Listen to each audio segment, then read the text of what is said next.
Welcome back to Somerset Place State Historic Site. Over the past few weeks, we've covered the site's early restoration work as part of Pettigrew State Park. That project came to an end during World War II and never resumed in peacetime, because in 1949, the North Carolina General Assembly passed a law that forbade inns and lodges in state parks. So officials scrapped their plans to convert the Collins home into a hunting lodge.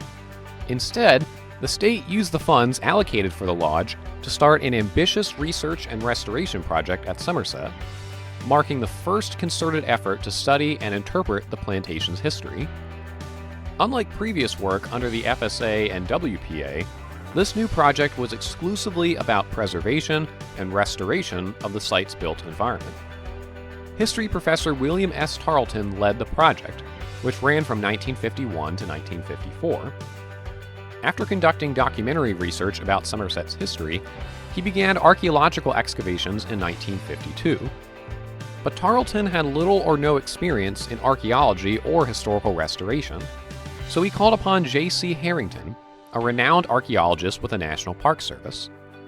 Harrington, now considered the father of historical archaeology in America, assisted Tarlton in the beginning of his work and, quote, helped him master the necessary archaeological techniques. Tarlton first determined that about 10 inches of soil had accumulated atop the original grade level of the yard around the Collins home, so he hired a bulldozer to remove this buildup. Harrington later commented that while bulldozers are, quote, not as satisfactory as certain other equipment, what was done at Pettigrew is good archaeological practice, and there is no reason to apologize for it, end quote. With the grade level restored, Tarlton started excavating. He followed a trench work technique, in which he probed for brick walkways and dug trenches along their routes.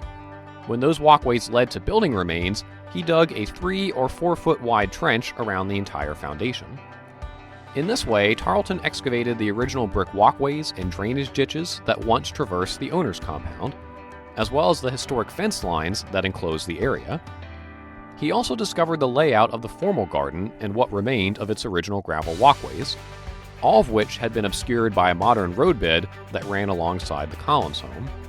Additional excavations revealed the foundations of a building that Tarlton believed to be the bathhouse, and of an original shed attachment on the rear of the kitchen rations building. He later uncovered 2 small buildings behind the colony house that he hypothesized were privies or garden tool sheds, which you can learn more about in our video linked at the end of this episode.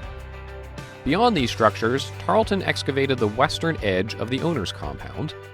He exposed the woodhouse, where enslaved people stored firewood to supply nearby buildings, and the storehouse, which housed supplies and tools used by enslaved domestic workers. Both foundations had their original brickwork and later concrete additions, reflecting that residents expanded the buildings around the turn of the 20th century. Tarlton's excavations extended outside the owner's compound as well, where he uncovered the foundations of many other buildings. We'll tell you about that in our next episode. While you wait, click subscribe and ring that bell to receive notifications about our latest uploads. And come visit us for a guided tour. We're open Tuesday through Saturday from 9 to 5. Thanks for joining us, and we hope to see you soon.